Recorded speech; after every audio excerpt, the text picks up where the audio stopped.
soo dhawaada saaxiibayaal waa mar kale iyo Somali Med maanta waxaan doonaynaa inaan idin wadaagno cashar ku saabsan cudurka la yiraahdo calool caabuqa ama gastritis oo inta badan dadka Soomaaliyeed u yaqaanaan gaaska. Waa cudur dad badan oo dunida ku nool runtii halakeeyay ama dhibaato ku haya. Marka Soomaalida la joogana ay aad dadka uga cawdaan aad moodayso dadka xataa kuwa aan dhakhtarku ku sheegin inay xanuunka qabaan iyagu aaminsan yihiin inay xanuunka la nool yihiin marba haddii ay dhibaato ka dareemayaan ubucda ama caloosha ama uur ku jirta oo qof walba uu ku leeyahay maya gaas baan la noolahay, gaas baa i haya, gaas baa i dilooday. Marka bal waxaan doonaynaa maanta inaan ka hadalno cudurkaasi waxa uu yahay. Nuxurka casharkeenu wuxuu ku dul wareegi doonaa bal inaan qeexno waxa looga jeedo gastritis ama calool caabuqa. Waxaan kaloo ka hadli doonaa ama ka jawaabi doonaa waxa sababa gastritis. Waxaan sidoo kale wax ka sheegi doonaa astaamaha ugu muhiimsan lagu garto ama qofku ku garan karo in xanuunkaasi uu la nool yahay ama xanuunkaasi hayo, astaamaha iyo calaamadaha lagu garto xanuunka gastritiska. Sidoo kale haddii aan gastritiska la daweyn ama qofku calool caabuqa iska daweyn oo dhakhtar u tegin ama si dabiici isaga daweyn waxyaalaha ka dhalan kara ayaan idana wax ka sheegi doonaa. Ugu dambeynna sida loo daweeyo gastritis ayaan tilmaami doonaa haddii Ilaahay idmo. Haddaba waa maxay gastritis? Waa maxay calool caabuq? Calool caabuq maxaa looga jeedaa? Waa maxay cudurka gaasku? Cudurka gaasku waa cudur ku dhaca xuubka hoose ee caloosha. Xuubka hoose ee caloosha ayuu cudurkaasi ku dhacaa, waana caabuq sida caadiga ah, waayo ereyga gaster waxaa looga jeedaa waa calool wey, luqadda caafimaadka. Itisna waa caabuq, marka waa calool caabuq, waana sababta magacaan isna waa magaca ugu habboon. Anu cid iigu horreysa ma arag magaca, laakiin sidaasaan maadaama dad Soomaaliyeed la hadlayo in ay wuxuun sawirka ka qaadan karaan macnaha ereyga gastritis looga jeedo. Marka xuubka hoose ayuu ku dhacaa. Waxaa laga yaabaa qofka dhegeysanaya ama casharkan daawanaya inuu is yiraahdo okay, haddiiba la yiri waa cudur ku dhaca xuubka hoose, waxay ka dhigan tahay marka xuubab kale inay jiraan oo malaha midka sarena wuu jiraa. Marka waana sax, su-aal aad u wanaagsan qofku inuu is weydiiyo ama ay maskaxdaada kusoo dhacdo fikirkaas. Marka waana sharaxi doonaa mataqana xuubabka kala duwan ee caloosha leedahay. Laakiin intaynan xuubabka u gudbin caloosha, horta xaggee bay caloosha kaga taallaa jirka? Halkan waa caloosha weeyaan, waa qof taagan. Anatomically marka caloosha waxay kaga taallaa qofka waa kiishka halka ugu jira oo mindhicirka yar kusii xiran. Kadibna mindhicirka yar markuu dhammaado waxaa bilaabanaya mindhicirka weyn, ujeedaan ilaa malawadkii ay saxaradu ka baxaysay. Marka calooshu waa intaa waa kiishka halka kugu jira. Mararka qaarkood waxaan hadda sawirkan usoo qatay waxa weeyaan, waxaa laga yaabaa qof inuu ku yimaado goobaha caafimaadka ku jira caloosha laga hayaa isagoo halkan tilmaamaya tusaale ahaan meel mindhiciradu ku jiraan, ama tilmaamaya meel dhinaca, ama tilmaamaya xudunta agagaarkeeda, ama tilmaamaya meel waxaba ka shaqeyso tusaale aan xagganba ahayn, laga yaaba inay dhanka midigta xigayso. Qofkan wuu yar janjeeraa hadda, dhanka midigtu isu hayaa xoogaa, laakiin halkan kale qof inuu ka cabanayo. Waxaa laga yaaba waxaas inay murqa yihiin, ama tusaale ahaan beerka oo kale, halkan waa beerkii, inuu beerka tusaale ahaan qofku ka sheeganayo ama murqa ka sarreeya, inuu caloosha ka sheeganayo ama murqa ka sarreeya, ama meelo kale, ama murqo ama waxa. Laakiin sawirkan waxaan soo qaatay inuu qofku fahmo horta caloosha xaggee bay jirkeena uga taalo. Intaa marka haddaan ka gudbo oo aan u gudbo mataqaanaa xuubka aan ka hadlaya aan leenahay waa calool caabuqu ama gastritisku waa cudur ku dhaca xuubka hoose ee caloosha.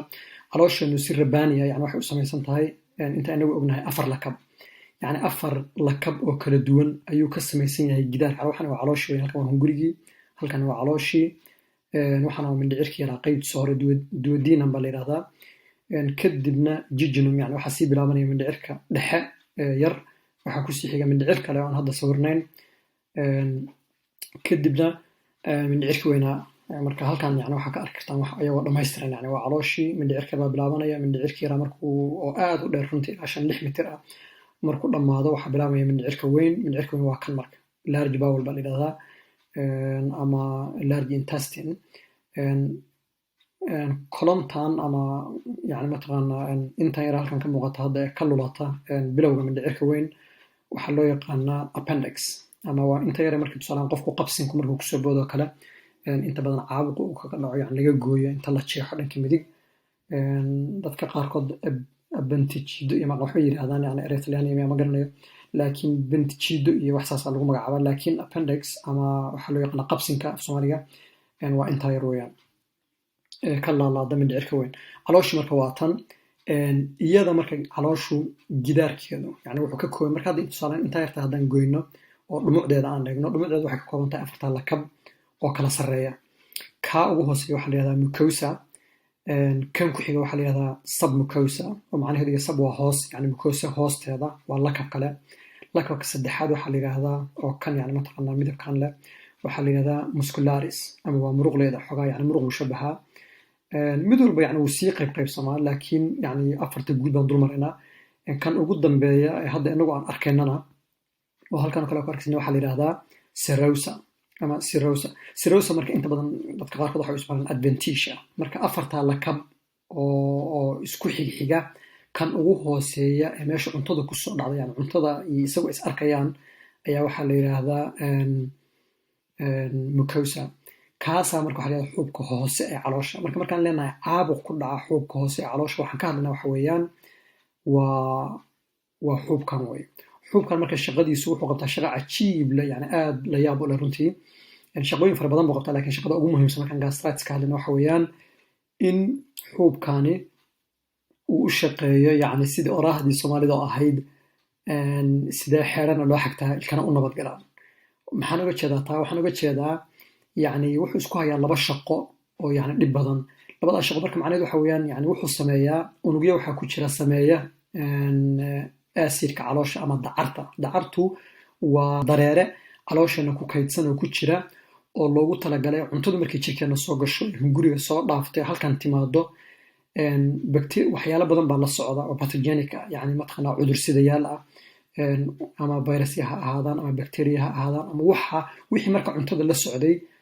waxaa loogu talagalay in dacartaasi ay baabi'iso yani waa very acidic yani aad bay u qaraar tahay marka qaraarkaas waxaa loogu talagalay inuu dilo yani wax kasta oo cayayaan ah ama noolo ah oo yani mataqaanaa cuntadeena la socda taa marka si loo dilo yani waxaa sameeya xuubkaana yani waxaa lainoo diyaariyey dacarta marka xuubkaana sameeya dacarta marka halis bay waxay ku tahay xuubka laftirkiisa marka isagu wuuna samaynaya haddana wuxuu samaysanayaa kale si uu isaga difaaco isagii aana u dilin waayo inta badan yani waxaa cuntada dili kara ama brotiinada cuntada ku jira baabi'in kara isaguna yani xuubkana way baabi'in karaan oo dee brotiinu ka kooban yahay isaga brotiin buu ka samaysan yahay xuubkan marka muxuu sameeyaa wuxuu sameeyaa si acidkan isagu uu sameeyey uu uga badbaado waa inuu sameeyo yani mataqaanaa waa inuu difaac ka samaysto waa sida mataqaanaa siyaasadda adduunka kale tusaalaha marka waddan uu samaynayo hubka oo kale hub markuu samaynayo yani inta badan hubka casriga isagaa la hara laakiin hubka uu og yahay in beri kamaan had lagu soo weeraro yani hub ka fiican oo haysto iyo dadka ka iibiya yani waddamada kale wuxuu ka iibinayaa wuxuu og yahay inaysan waxba tayo badan sidaa u lahayn ama ugu yaraan hadday tayo leeyihin xataa wuxuu isaga difaaco uu haysto marka macnaheedu waa maxay xuubkan markuu acidka sameeyo isla markiina wuxuu ka daba sameeyaa yani moleculo kale ama yani dareere kale yani maxaa la yihahdaa unug electrolytes iyo waxyaalo kale oo mataqaanaa moleculo kale ayuu sameeyaa oo uu isaga difaaca marka isaga iyo acidkii waxa u dhexeeya lakab kalu ka samaystaa yani si acidku un isaga ugu soo dhaco waana sababtan u leeyahay xeelana sidee loo xagtaa yani sidee acidka loo sameeyaa yani adigiina aysan ku dhaawicin yani innaga xuubkan sidee uga nabadgelayaa wuxuu isagu sameeyey marka wuxuu sameynayaa acidkii kabacdina wuxuu sameynayaa isla markiiba maxaa la yidhaahdaa molecuulada kale ee ka difaacaya isaga marka xayndaa buu ka samaysanaya dhufays buu ka samaysanaya difaac buu ka samaysanaya iyaga marka difaacaasa wuxuu u dhexeeyaa acidkii uu sameeyey iyo isagii marka kuma soo noqon karta isaga, waana sababta u kaydinaya isaga aysan dhibaato u hayn. haddii marka ay dhacdo imbalance, yani haddii ay dhacdo mataqaanaa tusaale ahaan isu dheelitirnaan acidkii uu sameynayey iyo difaacii uu sameynayey ka samaysanayay isagoo acidkaa, yani dhaawac baa isaga soo gaaraya. imbalancega marka ama yani isu dheelitirnaantaasi waxay noqon kartaa in acidkii aad u badato oo uu acid fara badan sameeyo, ay halkan yani ku dhalato acid fara badan, ama difaaci uu yaraado. haddii acidka ka bado difaaca, dee difaaci uu jabaya, kadibna waxa weyan isagii baa dhaawacmaya, waana waxa loo yaqaana gastritiska. haddii difaacii yani uu caadi yahay laakiin acidkii farihii ka batana, dee mar labaad waa jab kale. marka hadduu difaacu yarnahayna waa dhibaato oo acidku fara badan yahay. hadduu difaacii jiro iyo acidka laakiin yani ay kala badan yihiin oo marwalba difaacu uu yar yahayna, noocay doontaba sababto ahaatee waa dhib weeyaan. waana sababta xuubkan marka hadduu dhaawacmo ama caabuq ku dhasho, caabuq ku dhilanayo, waana waxaan leenahay waa gastritis waxa looga jeedo. asbaab badan baa marka sababa, yani waan arki doonaa waxa sababa yani xuubkan in yani khalkhalka noocaasi uu ka dhaco difaaciisii iyo maxaa la yidhaahdaa iyo acidkii. acidkana waxaa loogu talagalay ma aha inuu caloosha jajabiya iyada ama burburiye, waxaa loogu talagalay inuu cuntada ka dilo wixii aan yani mataqaanaa inaga caafimaad inoogu jirin. haddaan intaa ka gudbo maxaa sababa, waxa sababa waa maxay gastritis ama calool caabuqa. waxa ugu faraha badan ee calool caabuqa sababa waa bacteria la yidhaahdo H. pylori ama Helicobacter pylori.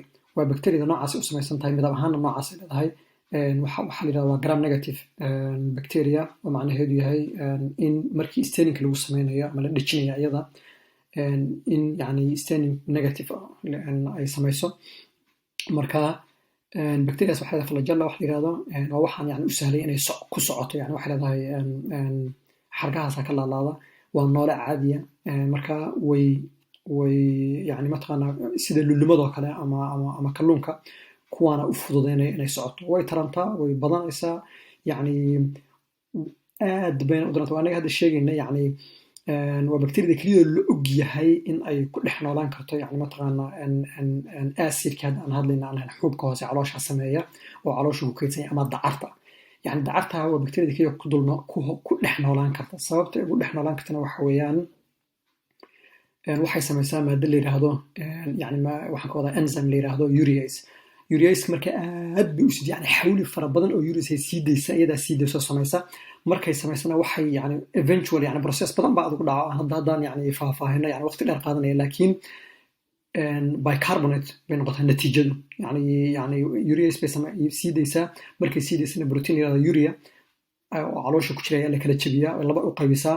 markay laba u qaybisa wuxuu kala noqdaa ammonia iyo maxaa la yidhahdaa iyo carbon dioxide. carbon dioxide marka wuxuu la falgalaa hydroxyl ion wax la yidhaahdo, oo yani mataqaanaa yani ion ah. ionka marka isla falgalaan ayaa waxaa ka dhasha bicarbonate. bicarbonateka marka waxay samaysaa in acidkii caloosha ku jirtay ay neutralization ku dhaco, yani sidii biyo caadi inay noqoto. loogumana talagelin acidka, waxaa loogu talagalay inuu aad u qadhaado, yani inuu qadhaadh ahaado aan wax noolo ah ku dul noolaan karin. laakiin iyadu maadaama ay neutralization ku samaysay oo yani chemically ay sii deynaysay, ay iyadii macaanaysay, yani waxay noqonaysaa in ay ku dul noolaan karto iyada. sababtii waxa u samaysana waxa weeyaan yani maadaama aysan ku dhex noolaan karin acidkan iyo dacartan meesha ku jirta, waa inay samaysato protective mechanism, yani waa inay samaysato wax ay isaga difaaci karto. waana sababta ay u sii deynaysa waxa. marka bacterias ugu badan waxa gastritis samaysa. way jiraan yani asbaabo kale, yani mataqaanaa wax gastritis sameeya waan ka hadli doonaa. waxaana ka mid a tusaale ahaan dawooyinka la yihahdo NSAIDs, oo ah dawooyin yani loo isticmaalo kaarjabinta iyo inflammationada kale. tusaale ahaan tufta oo kale, qofka kale goysada xanuunan ama dhabar xanuunka, ama mararka qaarkoodna kaarjabinta caadiga loo isticmaalo. waxaa kamid a dawooyinka ibuprofen, waxaa kaloo kamid a naproxen, waxaa kaloo kamid a aspirin. waxaas o dhan dawooyinka noocaas waxa la isku yihahda marka yani si wada jira magacaasi wadaagan waxa la NSAIDs baa loo yaqaanaa. inkastoo aspirinku hadduu yar yahay aan NSAIDs lagu darin, laakiin haddana NSAIDs ayaa loo yaqaanaa. waxayna sababaan gastritis. waxyaalaha kaloo sababa gastritis waxaa kamid ah yani qof markuu muddo isticmaalayo dawooyinkan, gastritis bay ku sababaan. waayo isu dheelitirnaantii acidka caloosha la sameynayey ama dacartii caloosha iyo maxaa la yidhahdaa difaacii jirku ayada iska difaaci lahaa ayay khalkhal geliyaan. marka saas waxay u sababayaan yani mataqaanaa in xuubka uu caabuq ku dhasho waana qofkii muddo isla markuu isticmaalayaan. waxaa kaloo sababa waxa weeyaan cabidda sigaarka. yani cabidda sigaarku waa halis yani runtii mataqaanaa xanuuna aad u fara badan oo dadku hadda la ildaran yihiin sabab u ah, laakiin gastritis-kana waxay ka mid tahay xanuunada uu sigaar cabiddu sababa. waxaa kaloo ka mid ah xanuunka la yihahda GERD ama laab dilaaca, laab ololka, dadka qaarkood waxay yidhahdaan laab jeex, dadka qaarkood waxay yidhahdaan laab qarar, laab olol, laab jeex. marka waxaad intuu adigu yani mataqaanaa ereyga u fahmaysid, laakiin laab ololku wuxuu sababaa yani gastritis, waana xanuun runtii yani in caloosha cuntadii ku jirtay iyo wixii ku jiray caloosha waxay doonaan baadaan inay soo noqdaan oo hadda mataqaanaa ay adiga dib kugu soo noqdaan sida xayawaanka kale waa aragtay, yani geel oo kale iyo arig iyo yani maalinka dhan bay soo daaqayaan geedo qodxa badan, hadhow markay guriga yimaadaan oo ay aqalka markay joogaan yani habeenkii ay nasanayaan bay waxay soo celinayaan wixii maanta mataqaanaa aysan burburin oo dhan, kabacdina way ruugayaan dib bay u celinayaan. marka halkan sidaa maasee saxda, laakiin waxay kala yani farsamada noocaas xayawaanka wuxuu xanuunkani kala wadaagaa yani adoo aan yani inagu cuntadana caadiga amar ma siin karna ah inay caloosha inta kasoo noqoto afka kusoo noqoto, laakiin xanuunkan GERD wuxuu samaynayaa in contentigii caloosha yani mataqaanaa wixii caloosha ku jiray inay dib ugu soo noqdaan dhuuntaada, kabacdina afka mararka qaarkood ay soo gaaraan. marka GERD baa la yidhahdaa. waxaana loo soo gaabiyey gastroesophageal reflux disease. gastro oo caloosha ah, esophageal oo ah ama esophagus oo ah yani hunguriga cuntadu marto, reflex oo ah yani soo noqosho inay wixii kugu soo noqdaan, iyo disease oo ah cudur. marka waxaa loo soo gaabiyey gastroesophageal reflux disease. inagu waxaan dhahnaa laab olol ama laab dilaac ama laab jeex. waxaasoo marka aan ka hadlayno waxay sababaan cudurka calool caabuqa ama gastritis. waxyaalaha kaloo sababa waxaa ka mid ah runtii oo yani marka laga tago yani mataqaanaa qaadku inuu sababo yani xanuuna aad u fara badan sida baabasiirka, yaradka ku dhaca ilkaha iyo maxaa la yihahdaa ciridka, wadna xanuunka, dhiigkarka, kansarka dhuunta ku dhaca ama hunguriga, goonjabka ama maxaa la yihahdaa dhanjafka sida dadka qaarkood u yaqaanaan, iyo astaamaha kale sida calool istaaga, cunto xumada, xanaaqa iyo hurda la-aanta. waxaasoo dhan qaadku wuu sababaa, laakiin haddana wuxuu sidoo kale yani sababaa oo yani kaalimaha ugu horreeya uga jiraa inuu isla markiiba keeno cudurka la yihahdo gastritis oo aan hadda ka hadlayno. marka qaadku yani waa musiibo, laakiin waa musiibo ka mid a musiibooyinka sababa yani maxaa la yihahdaa gastritiska ama calool caabuqa. astaamaha iyo calaamadaha gastritiska uu qofku ku garan karo ama yani ka shakiyi karo in xanuunkaas ayaa waxaa ka mid ah way fara badan yihiin runtii, laakiin haddii Helicobacter pylori ama H. pylori waa bacteria hadda ka hadlaynay, haddii ay keento xanuunkan inta badan astaameedu way qarsoon yihiin. marka in qofku baaritaan caadi oo dhakhtarka inta u tago baaritaan lagu sameeyo mooye yani isagu waxay u badantay inaan isku aragba wax astaama ah inuusan dareemin, waana dhibaatada ay leedahay waayo wixii dhan bay macaaneenaysaa. waa bacteria aad u dhib badan weeyaan. laakiin astaamaha kaloo muuqda waxaa ka mid ah bog xanuun. qofku inuu bog xanuun yeesho. bog xanuun markaan leenahay yani sawirkan wuxuu muujinayaa tusaale ahaan bogu waa xagee. waxa laga yaabaa qofku inuu isweydiiyo bog xanuun maxaa looga jeeda. waxa laga yaabaa boga dee qofba inuu meel u yaqaan, laakiin waxaan rajaynayaa inaad fahansantiin bog xanuun waxa looga jeedo. dadkii aan fahansanayna yani hadda wuu tilmaamay yani waa inta aan gelinay goobada casaanka ah, epigastric region ma loo yaqaana yani luqadda caafimaadka. marka waa halka weeyaan, halkaas qofku ka sheeganaya inta badan xanuun ka dareemaya. astaamaha kale waxaa ka mid ah yani dareen gubasho oo isla boggii ah meesha hadda ka sheekeynaynay inuu gubasho ka dareemo iyo qofkii iska yani mataqaanaa camaanaqnaan baas ku jirto markuu cuntadii cuna xanuunsanaya, hadduu cuntadii ka habsaamo ama aan waqtigii ku cuni jirin cuna xanuunsanaya, yani waa uu dhib badan yahay gastritis. marka bog xanuunka iyo maxaa dhaha dareenka gubashada iyo camaanaqnaanta ayuu leeyahay. markastoo aan ka hadlayna waa boga weeyaan. waxaa kaloo ka mid ah astaamaha lalabo iyo matag oo qofku mataqaanaa leeyahay cuntada ka hor iyo kadibba. mararka qaarkood cuntadii markuu cuno soo matagaya, mararka qaarkood intuu cuno buu lalaboonaya, mararka qaarkood markuu cuno ma matagaya laakiin wuu lalaboonaya. marka astaamahaas kale leeyihiin oo qofku mataqaanaa inuu matag iyo lalabo isku arko yani aan caadi ahayn. waxaa ka mid a yani cunto xumo ama anorexia waxa la yihahdaa caafimaadka, macnaheedu qofku inuu cuntada yani ka go'o.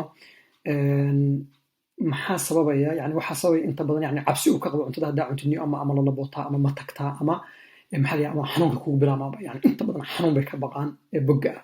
marka cuntadana way ka cararaan. qofku cuntada aad buu uga carara haddii uu la nool yahay ama uu qabo cudurka gastritis.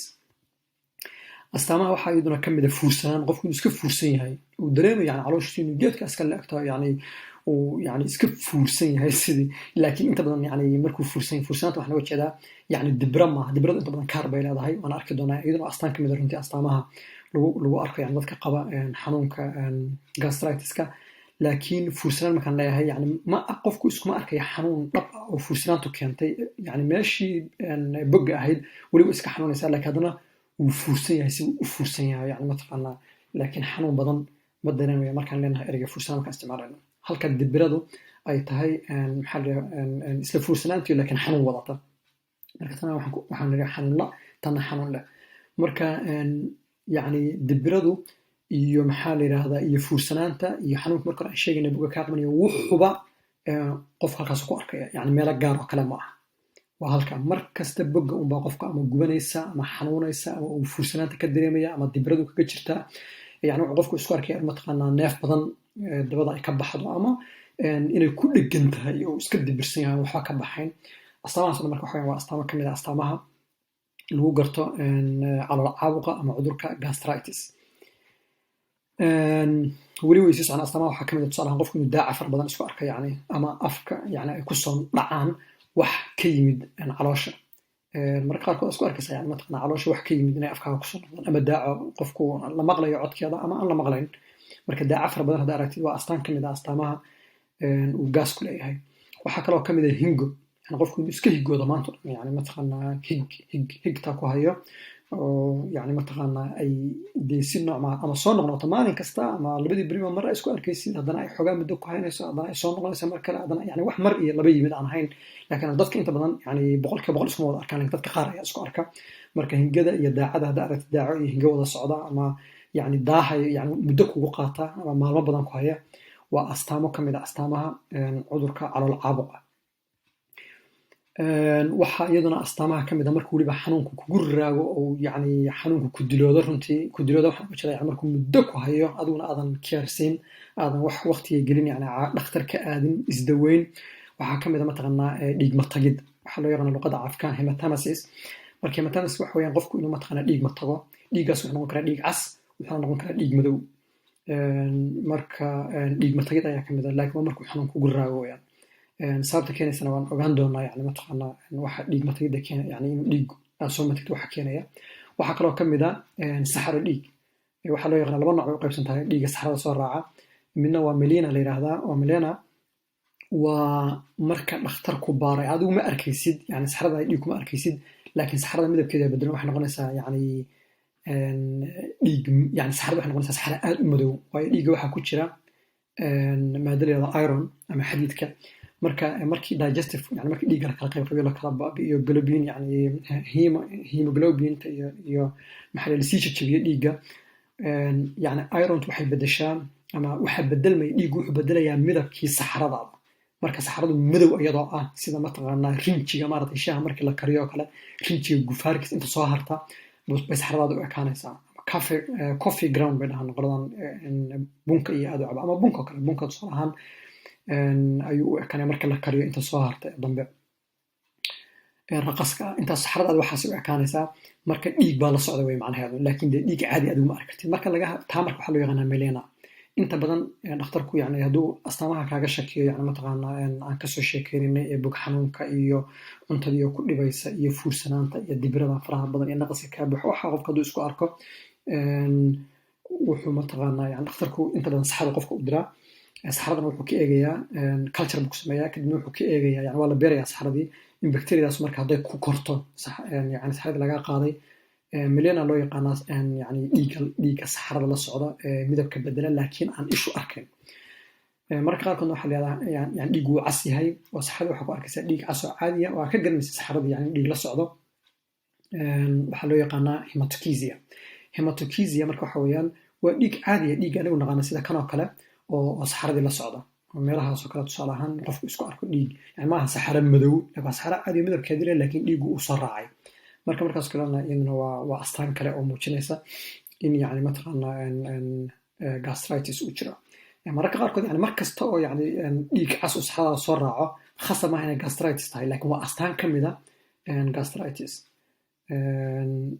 waxaa kaloo yani mataqaanaa dhiigbaxyada noocaas ama ha ahaado kan ama tegaysid ama ha ahaado kan saxarada soo raaco oodan arkayn ama ha ahaado kan saxarada soo raaco aad u jeedid oo tusaale markaa saxarada iska tirto kale waraaqdii isaga tirtay saxarada aad ku arkaysid ama saxaradii markaa dhigtid oo kale saxaradii arkaysid dhiig waxaasoo marka laisku daro dhiig nuuc doonaba ha ahaado wuxuu sababaa yani anemia ama dhiig yari markaas qofku astaamo kalaa kasii dhalanaya yani iyo maxaa la dhibaatooyin kale qofkii mataqaanaa in dhuhu madoobaada in tabardarri isku arko in waxyaala noocaasa laakiin taa iyada hoos usii geli mayno laakiin muhiimadu waa inaa ogaatid yani mataqaanaa dhiigu ama afka ha ka yimaado ama mantaka ku yimaado ama saxarada ha la socdo dhakhtar ha ogaado ama adiguba ku aragtid waa astaan ka mid a yani astaamaha cudurka la yiraahdo calool caabuqa ama gastritis ama cudurka soomaalida u taqaan gaaska